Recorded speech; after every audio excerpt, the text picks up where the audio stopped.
Before Helen, before Clytemnestra, before Circe, there was Medea. And she wasn't a legend because of beauty, or war, or prophecy.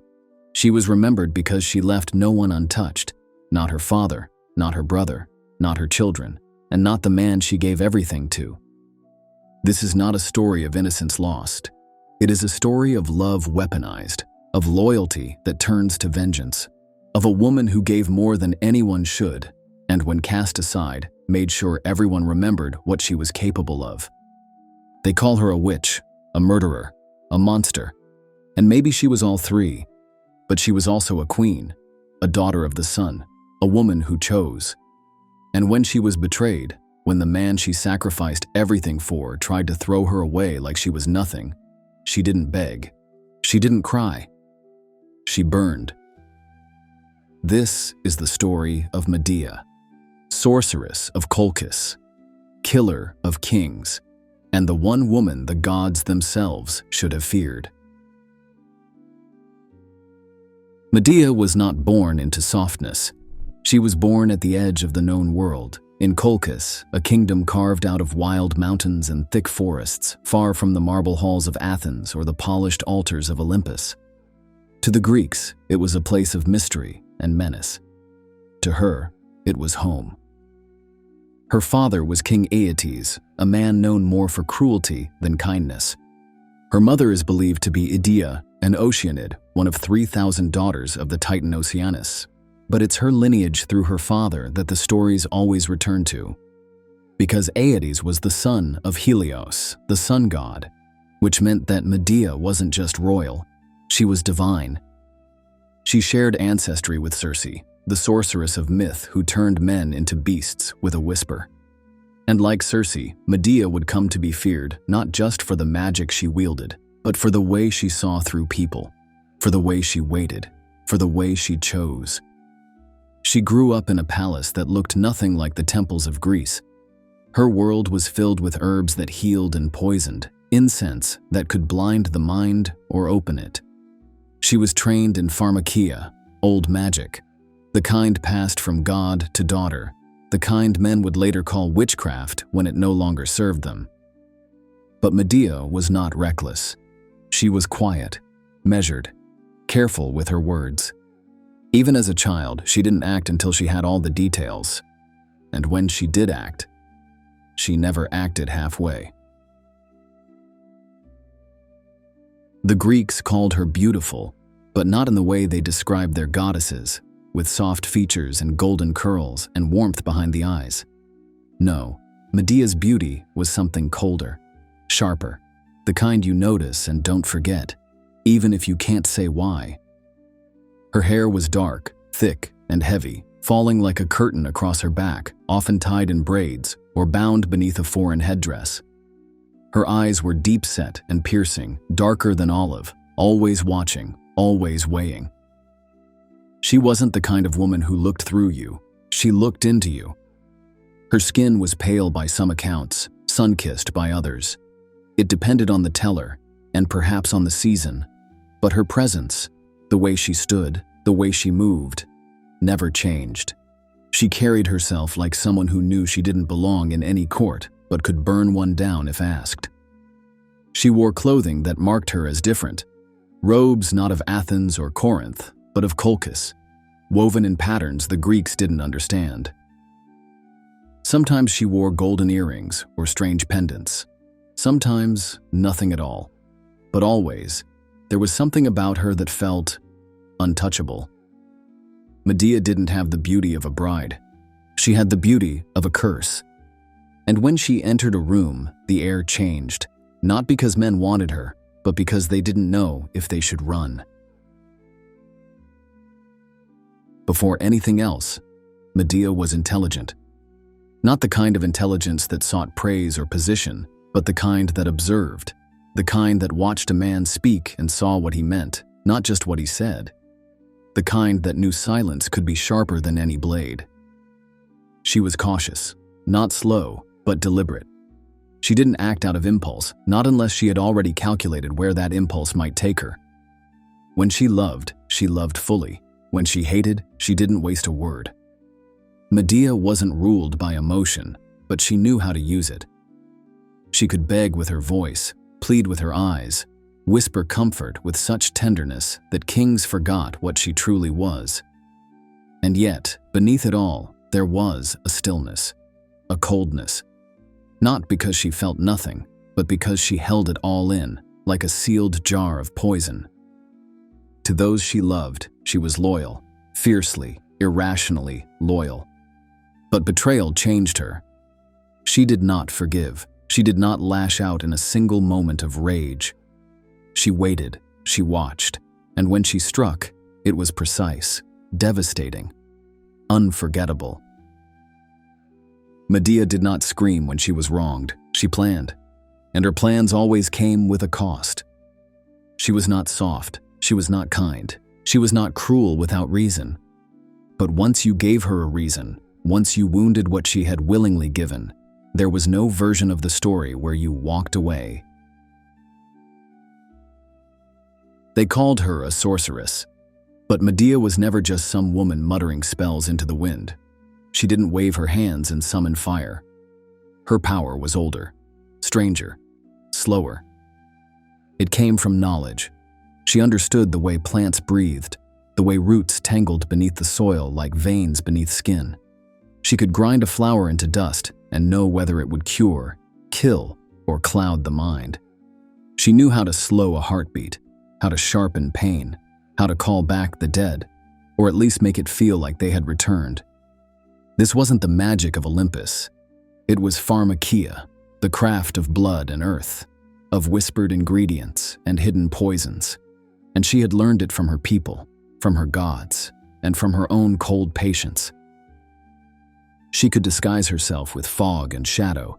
She could speak to spirits, twist time in dreams, and make a man forget his own name with a single charm. Her greatest spells were quiet.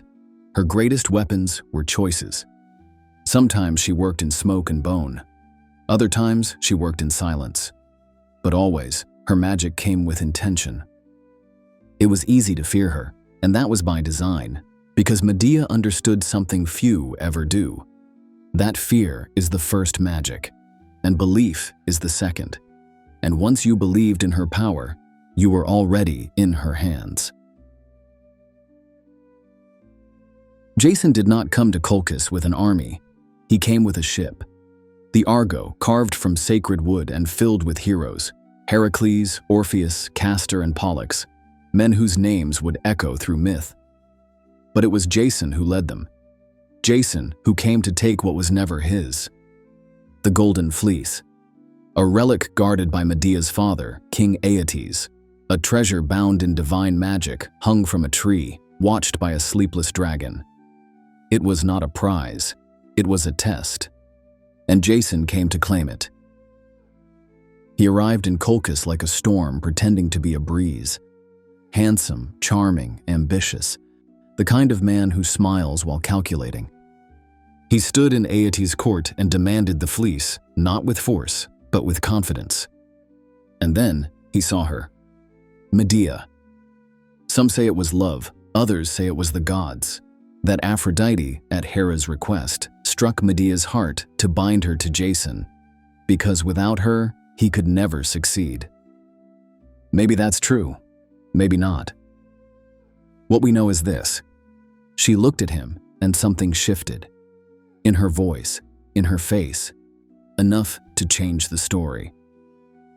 Jason was tasked with 3 impossible trials, yoking fire-breathing bulls, plowing a field with them, sowing dragons' teeth into the soil, and surviving the warriors that rose from it. Each of these should have killed him, but Medea made sure they didn't. She gave him a salve to protect his skin from flame. She whispered the secret of the warriors, that if he threw a stone among them, they would turn on each other. She stood between him and failure. She chose him. And in doing so, she betrayed her father, her gods, and the land that had raised her. It was not a light choice.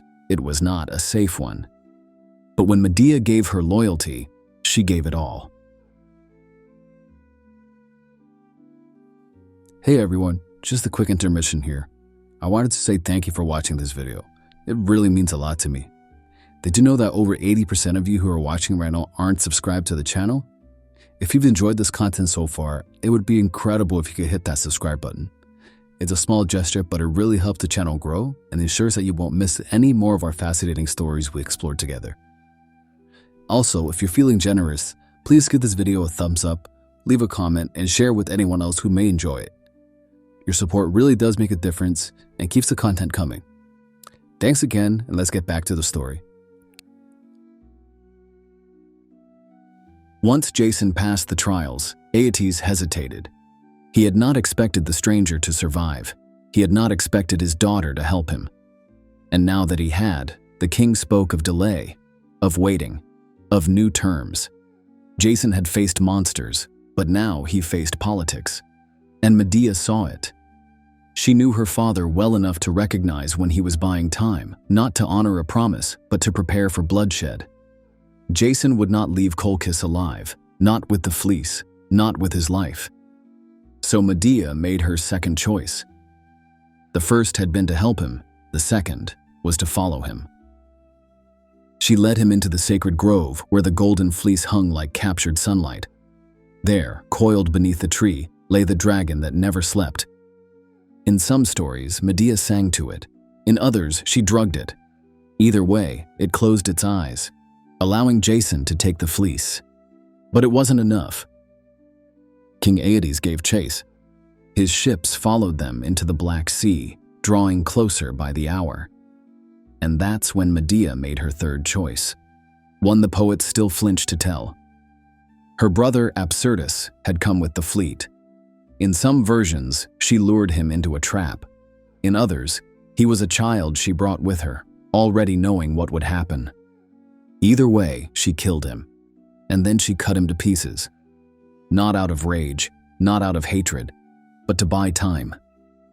She scattered the boy's limbs into the sea, knowing her father would stop, knowing he would gather them, knowing that in doing so, he would fall behind.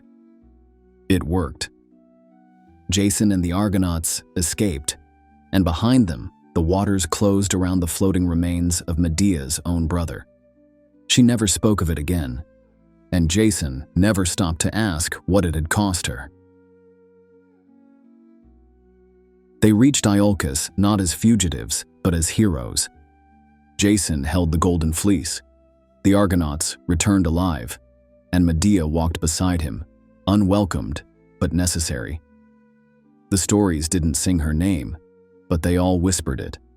The sorceress, the foreigner, the one who made it all possible. And yet, it wasn't enough. Jason came to reclaim the throne of his father, usurped years earlier by King Peleus. But Peleus had no intention of stepping aside. And Jason, as always, had no plan, only ambition. So Medea acted. She approached the king's daughters in secret. She promised them magic. She showed them how she could make an old ram young again, slaughter it, boil it with herbs, and bring it back, reborn.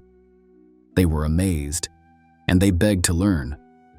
So she gave them a spell. But what she gave them wasn't a cure, it was a trick. The daughters slit their own father's throat and boiled him alive, just as she had instructed, believing he would rise young and strong. But he never rose. Medea had never promised a result, only a method. Peleus was dead, but Iolcus did not celebrate.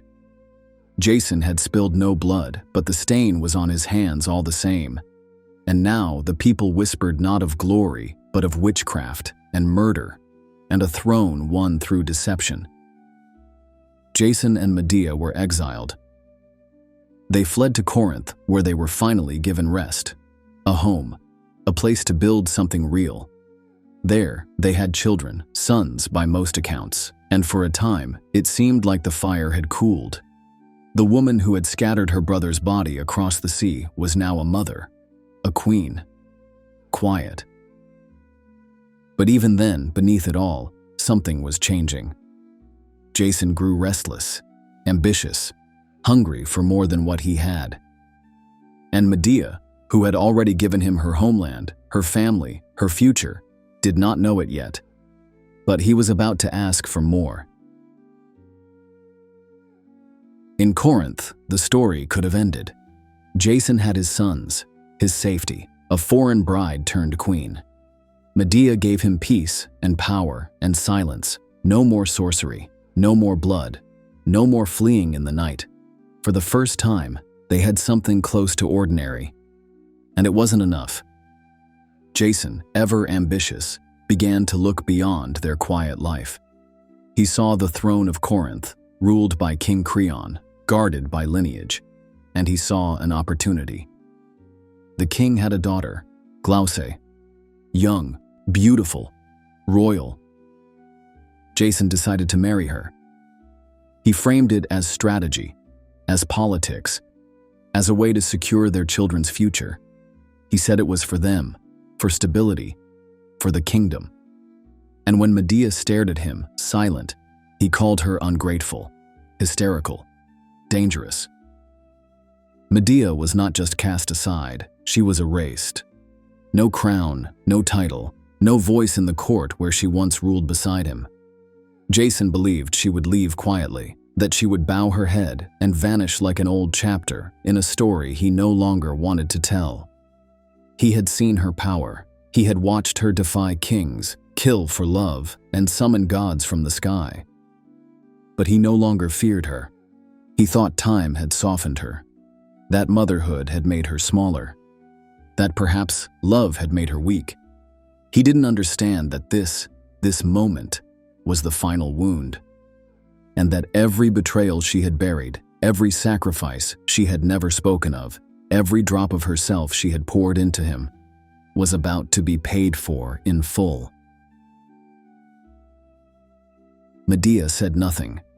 She did not argue. She did not protest. She did not beg. She only nodded.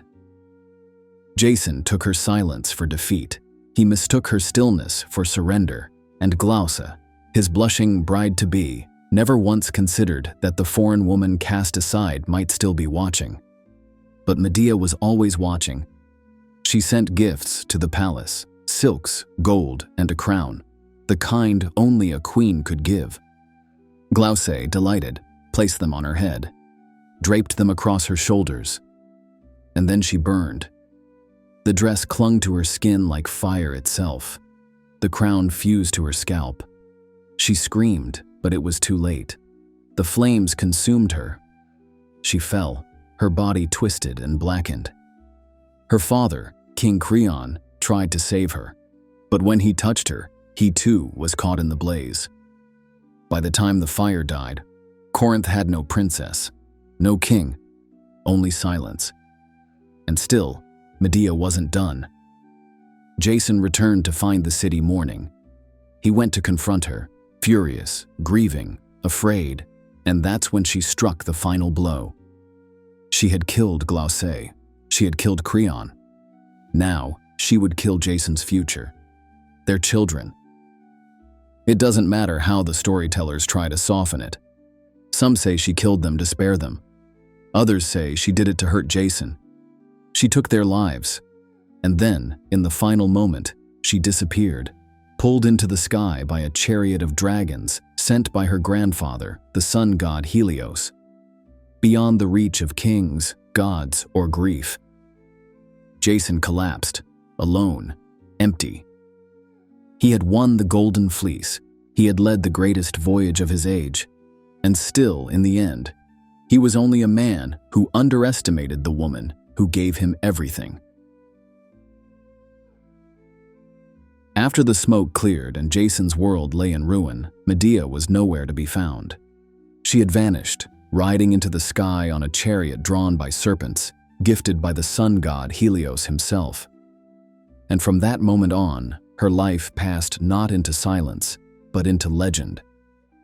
Some say she fled to Athens, where she married King Aegeus, father of the hero Theseus. For a while, she found peace again, another palace, another role as queen. But old patterns followed her like a shadow.